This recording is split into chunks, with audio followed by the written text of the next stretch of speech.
सो कल फाइनली मैंने test 1 complete कर दिया एंड रिज़ल्ट अब तक नहीं आया। रिज़ल्ट आएगा 19 जैन, जो कि कल है। कल 4 बजे आएगा। मैं बेसिक रिव्यू दे देती हूँ टेस्ट में हुआ क्या क्या था। उससे पहले मैं सबसे पहले एक बार फिर से सिलेबस बता देती हूँ कि क्या क्या सिलेबस था फर्स्ट टेस्ट का, एंड एक और शॉकिंग बात भी बताती हूँ। सो बेसिक मैथ्स था, ओके। बेसिक मैथ्स यूनिट था 1D 2D था, वेक्टर ठीक है। Mole, redox, solution and cell cycle, animal tissue, breathing और बॉडी फ्लूइड्स, इतने चैप्टर्स थे टोटल। सो ये फर्स्ट टेस्ट का सिलेबस था एंड ये टेस्ट के समय का कुछ कैलकुलेशंस वगैरह था। मैं बोलना चाहूँगी कि टेस्ट 1 जो था वो मॉडरेटली डिफ़िकल्ट टाइप में मैं खुद मानूँगी, क्योंकि मैंने जो है टोटल क्वेश्चन जितने थे 180 क्वेश्चन सब के सब अटेम्प्ट नहीं हुए मुझसे, बिकॉज लाइक मेरा जो है ना क्वेश्चंस किधर गए। मैंने बायो पूरा अटेम्प्ट किया एक्सेप्ट 1 क्वेश्चन जो मुझे बॉटनी में कुछ कंफ्यूजिंग पार्ट लग रहा था, तो फिर वो मैंने छोड़ दिया। तो ऑलमोस्ट बायो पूरा कंप्लीट किया एंड बायो में मेरा बहुत टाइम कंज्यूम हो गया। मतलब इतने वो लेंदी क्वेश्चंस थे ना, एकदम सेम नीट 2025 की तरह ही बनाया था। बहुत सारे लेंदी क्वेश्चंस बहुत थे बॉटनी में, एंड जूलॉजी का पार्ट थोड़ा इजी टाइप में था, वो जल्दी हो गया। बॉटनी वाला क्वेश्चंस बहुत टाइम लिया, लगभग मेरा 40 मिनट्स लिया पूरा बायो पार्ट। सो उसमें मैं पूरा एग्जॉस्ट एकदम ड्रेन हो गई थी। एंड फिर मैंने जंप किया केमिस्ट्री पे, और केमिस्ट्री में क्वेश्चंस वर थोड़े से लाइक क्वेश्चंस लेंदी थे और थोड़े से ट्रिकी टाइप लगे मुझे, लाइक मोल वाले, बट थे नहीं। अगर एक टाइम पे लाइक सॉल्व करने चले गए ना तो फिर नहीं लगे। थोड़े से मैच द फॉलोइंग ज़्यादा दिए थे केमिस्ट्री में। और फिज़िक्स की बात करें तो फिज़िक्स में कुछ क्वेश्चन जो थे वो JEE-PYQs थे।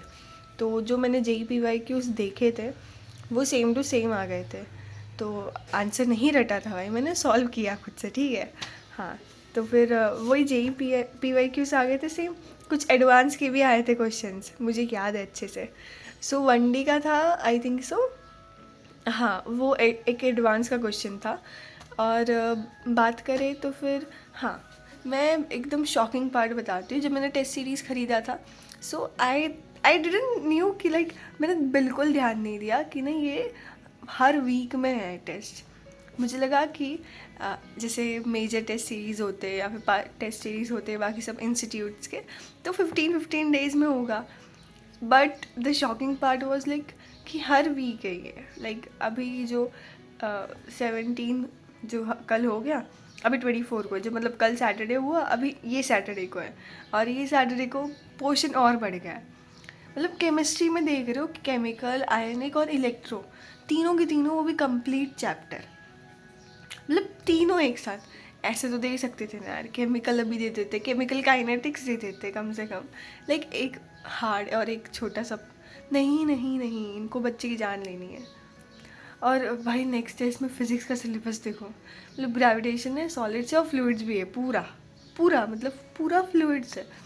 फ्लूइड्स कंप्लीट करना चाहे ना तो वो 1 हफ्ते ज़्यादा ले लेता है, मतलब 15 दिन ले लेता है, और ये टाइम दे रहे हमें 1 हफ्ते का। हाँ, बट कोई बात नहीं, अभी हम और आगे का नहीं सोचते, पहले आगे का सोचते, which is like NEET part 2, like test 2। So इसमें मेरा लाइक प्लान जो रहेगा कि वो डेली बॉटनी का, लाइक डेली बायो का एक चैप्टर कंप्लीट करना है। Bio is easy except for me, morpho and biological classification थोड़े से कंफ्यूजिंग टर्म्स है, लाइक थोड़ा सा ज़्यादा लर्न करने वाला पार्ट है उसमें, याद करने वाला पार्ट है, मेमोराइजेशन का पार्ट है। सो या अब मैंने स्टार्ट कर दिया वैसे तो chemical equilibrium. I will be doing this from a crash course, like थोड़ा सा डिटेल लेक्चर में जाऊँगी मैं ये, because physical chemistry once again I am saying कि मेरा थोड़ा वीक है, थोड़ा ज़्यादा ही वीक है। सो या that's it for today. Keep hustling, keep grinding guys.